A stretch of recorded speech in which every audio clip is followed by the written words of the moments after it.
എനിക്കെതിരെ പിന്നെയും ആള് മാറിയിട്ടാണ് പുള്ളിക്കാർ സംസാരിച്ച് ആ ഒരു വീഡിയോ വെക്കുക. അതിനു മുമ്പ് ചേച്ചി ലൈവിൽ കിടന്ന്, അതായത് ഇപ്പൊ ചെമ്പരത്തിയുടെ പ്രൊമോഷൻ ഇറങ്ങിയിരിക്കുകയല്ലേ, അപ്പൊ ലൈവിൽ കിടന്ന് എന്ത് തോന്നിയ ദിവസം പറഞ്ഞാലും ആൾക്കാരെടുത്തോണ്ട് പോയിട്ട് ചേച്ചിക്കെതിരെ ചെയ്യുന്ന ചേച്ചിക്ക് നല്ല രീതി അറിയാം. ചേച്ചി പറയുന്ന വാചകങ്ങളൊന്ന് കേട്ടിട്ട് വാ നിങ്ങൾ.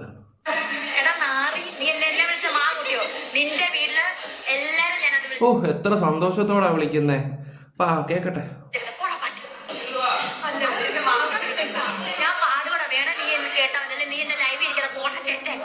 ഓ കേട്ടല്ലോ, ഒരു പ്രൊമോഷന് ചെന്നിട്ട് ആ സ്ഥാപനത്തിൽ ഇരുന്നിട്ട് അവർക്കും റീച്ചാ വേണമെങ്കിൽ പിന്നെ നമ്മൾ എന്തോ പറയാനാ. ചെമ്പരത്തി. ഇനി ചേച്ചി നമ്മളെ കുറിച്ച് പറഞ്ഞു എന്ന് കേക്കട്ടെ. എടി കഴുതേ, കഴിഞ്ഞ 1.5 മാസമായിട്ട് ഞാൻ തൊപ്പി വെക്കാറില്ല. അത് എൻ്റെ ഒരു സബ്സ്ക്രൈബർ എന്നോട് പറഞ്ഞായിരുന്നു തൊപ്പി വെക്കണ്ടെന്ന്. എന്ത് ചെയ്യാനാ, ഞാൻ അതനുസരിച്ചു. കൂടുതൽ ഇതിനെക്കുറിച്ചൊന്നും സംസാരിക്കുന്നില്ല. ചുമ്മാ ആരെക്കുറിച്ചൊന്നും അറിയാതെ വന്നിട്ട് സ്ത്രീകൾ വന്നിട്ട് ഇങ്ങനെ സംസാരിക്കുകയൊക്കെ ചെയ്യുന്നത്. എവിടെന്നെങ്കിലും മുക്കും മൂലയൊക്കെ കണ്ടിട്ടിരുന്നിട്ട് പ്രസംഗിക്കും. അല്ല, മുക്കുമൂലയൊന്നും അല്ല, ചേച്ചി വീഡിയോസൊക്കെ കാണാറുണ്ട്, നമ്മുടെയൊക്കെ വീഡിയോസൊക്കെ. അതൊക്കെ കണ്ടിട്ട് കൃത്യമായിട്ട് പഠിച്ച് വെച്ച് എഴുതി പഠിച്ചിട്ട് വന്നിട്ട് ഓരോ മീഡിയക്കാരെ വിളിച്ച് വീട്ടിലോട്ട് വരുത്തി കഴിഞ്ഞിട്ട് എക്സ്ക്ലൂസീവ് എന്നും പറഞ്ഞിട്ട് അവന്മാരെ കൊണ്ട് ഇടിപ്പിക്കും. എന്നിട്ട് നമ്മൾ വീണ്ടും അതെടുത്തൊക്കെ ചെയ്യും. ഇതൊക്കെ തന്നെ ഇങ്ങനെ വർഷങ്ങളായിട്ട് നടന്നുകൊണ്ടിരിക്കുകയൊക്കെ ചെയ്യുന്നത് എല്ലാവർക്കും അറിയാമല്ലോ. രേണുസുതി എങ്ങനെയെങ്കിലും നെഗറ്റീവ് പബ്ലിസിറ്റിയോടെ പുള്ളിക്ക് എങ്ങനെയെങ്കിലും ഒന്ന് സെറ്റിൽ ആവണം. ഇതിങ്ങനെ പൊക്കോണ്ടേയിരിക്കും. എന്നോട് ഇന്നലെ മെനഞ്ഞാന്നായിട്ട് ഒരാൾ പറഞ്ഞിട്ട് ഒന്ന് നിർത്തിക്കൂടെയെന്ന്. ഒറ്റ കാര്യം, ഇവിടെ വെറുക്കുന്നവരാരെങ്കിലും ഉണ്ടെങ്കിൽ ഒന്ന് ലൈക്ക് ചെയ്യൂ, കൂട്ടത്തിൽ ഹൈപ്പും കൂടെ കൊടുത്തോ, എന്നിട്ട് നിങ്ങളുടെ അഭിപ്രായം കമൻറ്റ് ബോക്സിൽ കൂടെ രേഖപ്പെടുത്തുക. പിന്നെ ആദ്യമായിട്ട് ആ ചാനൽ കാണുന്നെങ്കിൽ ഒന്ന് സബും കൂടെ ചെയ്തേക്കണേ, ഫേസ്ബുക്കിലാണെങ്കിൽ ഒന്ന് ഫോളോവും കൂടെ ചെയ്ത് തരും. ആരെയാണ് പുള്ളിക്കാർ ഉദ്ദേശിച്ചതെന്ന് വെച്ചാൽ ഞാൻ ആ വ്യക്തിനെ കാണിച്ചു തരാം. വേണ്ടേ, നമ്മുടെ വിവി ചേട്ടനെയാണ്. തൊപ്പി വെച്ചത് വിവി ഹെയർ ആണ്. ഇവർ 3 പേരും കൂടെ കാറിൽ ഇരുന്ന് ഒരു വീഡിയോ ചെയ്തിട്ടുണ്ടായിരുന്നു. അതിനെ ഉദ്ദേശിച്ചാണ് പുള്ളിക്കാർ പറഞ്ഞത്. ബിച്ചു പിന്നെ മനു ഉണ്ടായിരുന്നു, മാസ്റ്റർ മൈൻഡ് മനു. പുള്ളിക്കാരനാണ് ഇപ്പോൾ സബ്സ്ക്രിപ്ഷനൊക്കെ എടുത്തങ്ങ് പുറത്ത് വിട്ട്. അതുകൊണ്ട് ജനങ്ങൾക്ക് കാര്യം മനസ്സിലായി, ഇപ്പോൾ ലോകം ഓടായ്പാന്ന്. കുറേ ആൾക്കാർ, വിശ്വസിക്കാത്ത ആൾക്കാർ പോലും ചേച്ചി അങ്ങ് വിശ്വസിച്ചു. എന്നാലും എൻ്റെ വിവി ചേട്ടാ, നിങ്ങൾ കാരണം ആ പേര് ദോഷം കൂടെ എൻ്റെ തലയിലായല്ലോ. ഞാനിനി തൊപ്പി വെച്ചാലും വെച്ചില്ലെങ്കിലും ഡാനി സത്യം എന്നുള്ള പേര്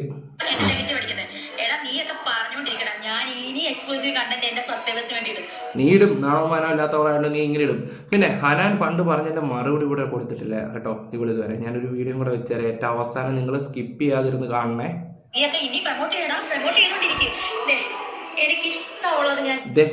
എന്ത് കാണാനോ, എന്തോ സബ്സ്ക്രിപ്ഷനോ ഇടയ്ക്കൊക്കെ ഞാൻ പറയുന്നില്ല. അമ്മമാരൊക്കെ ഇരുന്ന് വീഡിയോ കാണുന്നതാണ്. പിന്നെ നമ്മുടെ അടുത്തുള്ളവരൊക്കെ ഇപ്പോൾ വീഡിയോ കാണാറുണ്ട്. പ്രത്യേകിച്ച് ഉത്സവ സമയത്തായപ്പോഴാണ് ഞാനൊന്ന് പുറത്തോട്ട് ഇറങ്ങിയതും കുറേ ആൾക്കാർ കാണുകയൊക്കെ ചെയ്തു. മോനെ വീഡിയോസൊക്കെ കാണാറുണ്ട്. രേണുവിന് കണക്കിനങ്ങ് കൊടുത്തേക്കാനാണ്. ഞാൻ ആലോചിച്ച് ഈശ്വര, ഇവർക്കൊക്കെ സത്യമാണോ ഇവർ പറയുന്നത്. ഞാൻ വിചാരിച്ച ജിമ്മിലൊക്കെ കുറച്ച് ആൾക്കാരൊക്കെ പറയുന്നത് കേട്ടിട്ടുണ്ടായിരുന്നു, രേണുവിനെ അവൻ പറയുന്നത് എനിക്കങ്ങോട്ട് പിടിക്കുന്നില്ല എന്നൊക്കെ. അങ്ങനെ കുറേ സംസാരങ്ങളൊക്കെ കേട്ടിട്ടുണ്ടായിരുന്നു. പക്ഷെ ഇപ്പോൾ പുറത്തിറങ്ങിയപ്പോഴാണ് അത്യാവശ്യം ഞങ്ങളുടെ നാട്ടുകാരൊക്കെ എൻ്റെ വീഡിയോസൊക്കെ നല്ല രീതിയിൽ കാണുന്നുണ്ടെന്ന് പോലും എനിക്ക് മനസ്സിലായത്. ഉത്സവ സമയമായപ്പോഴാണ്. കഴിഞ്ഞ 2 വർഷത്തെ ഉത്സവത്തിൽ ഞാനങ്ങനെ വലുതായിട്ട് പരിപാടിക്കോ കാര്യങ്ങൾക്കോ ഒന്നും പോയിട്ടൊന്നുമില്ല. ഒരു 10 മണി കഴിഞ്ഞിട്ട് ജസ്റ്റ് അവിടെ വരുന്നത് പോയി മുഖം കാണിച്ചിട്ട് ഇനി വരുന്നൊരു പരിപാടിയായിരുന്നു.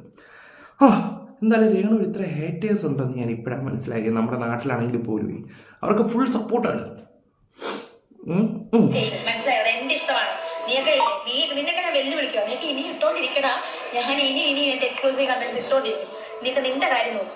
അതെ, മാന്യമായിട്ടുള്ളതാണെങ്കിൽ ചേച്ചി എല്ലാവരും സപ്പോർട്ട് ചെയ്യും. നിങ്ങൾക്ക് ആൾക്കാർ വെറുക്കാനുള്ള കാര്യം എന്താണെന്ന് വെച്ചാൽ സുധിയുടെ പേരും പറഞ്ഞിട്ടാണ്.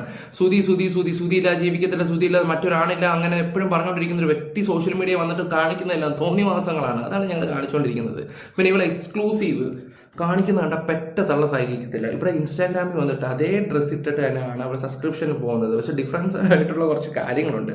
ഇവിടെ ചുമലത്തുണിയെ പിടിക്കുവാണെങ്കിൽ അവിടെ ഞാൻ കൂടുതലൊന്നും പറയുന്നില്ല, ബുദ്ധിയുള്ളവർക്ക് അത് മനസ്സിലാക്കിയെടുക്കാം. എടി പൂലേ എന്നൊന്നും ഞാൻ വിളിക്കുന്നില്ല, അതൊക്കെ മോശം. എൻ്റെ വായിന്ന് വല്ല മീന പോലെ. നീ എന്ന് പറഞ്ഞ വ്യക്തി ഇന്ന് ലോകം അറിയപ്പെടാൻ കാര്യം ഇവിടുത്തെ റിയാക്ഷൻ വീഡിയോ ചെയ്യുന്നവരാണ്. കാരണം നിനക്ക് സപ്പോർട്ട് ചെയ്ത ഒരുപാട് ജനങ്ങൾ നീ ഒരു കള്ളം കാണിച്ചപ്പം ഞാൻ ഫസ്റ്റ് കള്ളം ഇവിടെ കൊണ്ടുവന്ന് സോഷ്യൽ മീഡിയ വന്നിട്ട് ഇവിടെ കാണിക്കുന്ന കള്ളമാണെന്ന് പറഞ്ഞത്. അതേ കള്ളം തന്നെ നീ പിന്നെ കണ്ടിന്യൂ ചെയ്യാൻ തുടങ്ങി. പിന്നെ നിനക്ക് പതറിപ്പോയി. കാരണം നിന്റെ ആദ്യ ഭർത്താവിനെയൊക്കെ കൊണ്ടുവന്നപ്പോഴത്തേക്ക് പൊന്നെ രേണു ഇവിടുത്തെ സോഷ്യൽ മീഡിയ റിയാക്ഷൻ ചെയ്യുന്നവരാണ് നിന്നെ ഇത്രയും ഇതാക്കിയത്. പിന്നെ നിന്നെ വെച്ച് ഞണ്ണൻ്റെ ആവശ്യമൊന്നുമില്ല. ഞങ്ങളുടെ ഔദാര്യം കൊണ്ടിട്ടാണ് നീ ഇരുന്ന് ഇപ്പം ഞണ്ണുന്നത്. ഞങ്ങളിന്ന് നിർത്താവോ? നീ എന്ന മന്മരം വീണ് മോളെ, വീണ്. അത്ര ഞാൻ പറയുന്നുള്ളൂ.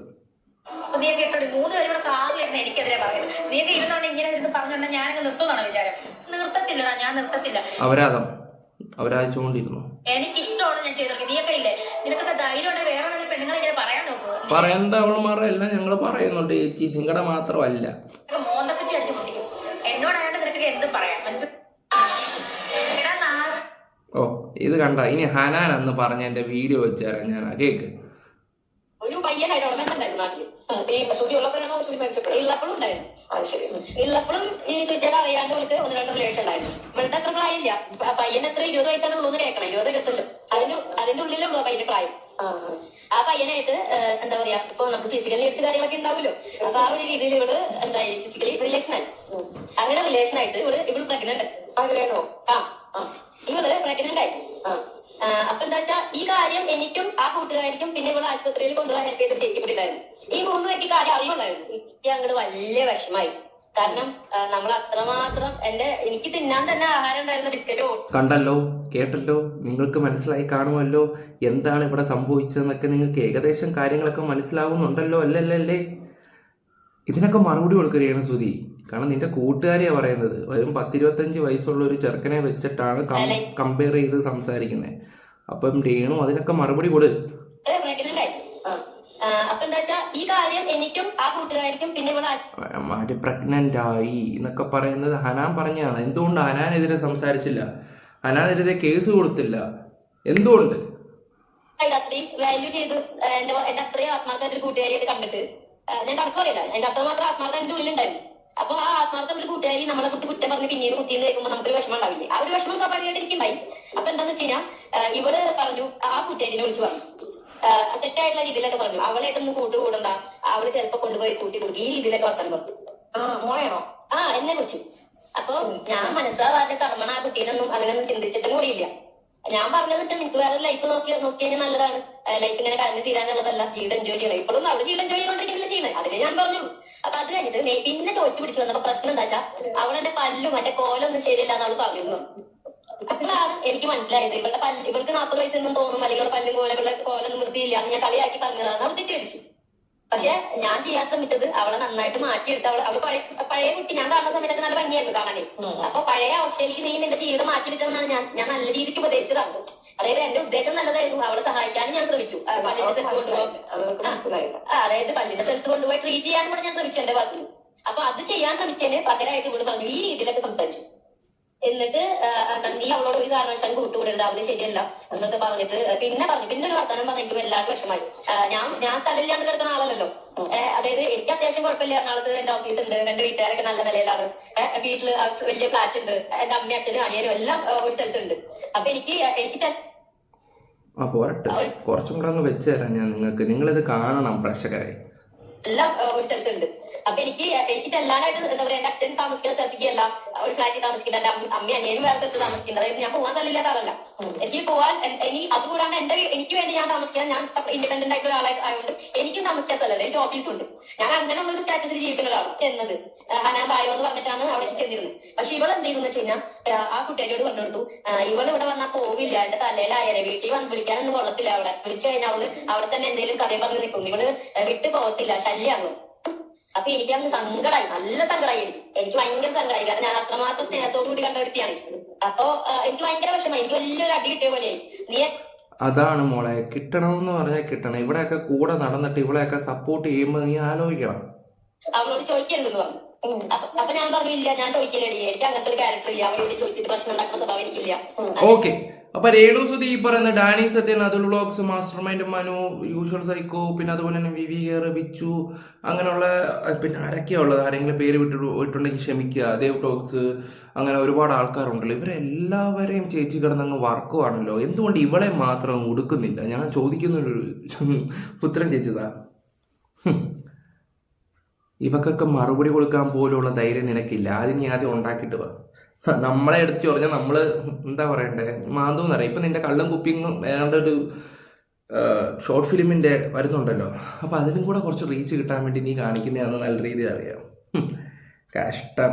ഉളുപ്പില്ലാത്ത വർഗ്ഗങ്ങളെയൊക്കെ എന്തോ പറയാനാന്ന് പറയാം. നിന്നെയൊക്കെ സപ്പോർട്ട് ചെയ്യുന്നവരെ പറയണം. ഇപ്പോഴും നിന്നെ ഒരുപാട് ആൾക്കാർ സപ്പോർട്ട് ചെയ്യുന്നുണ്ട്. അവരോടൊന്നും നമുക്ക് യോജിപ്പോ കാര്യങ്ങളോ ഒന്നുമില്ല. കൂടുതലൊന്നും ഞാൻ സംസാരിക്കുന്നില്ല ഗൈസ്. അപ്പോൾ നിങ്ങളുടെ അഭിപ്രായങ്ങൾ കമൻറ്റ് ബോക്സിൽ രേഖപ്പെടുത്തുക. Bye. Love you all guys.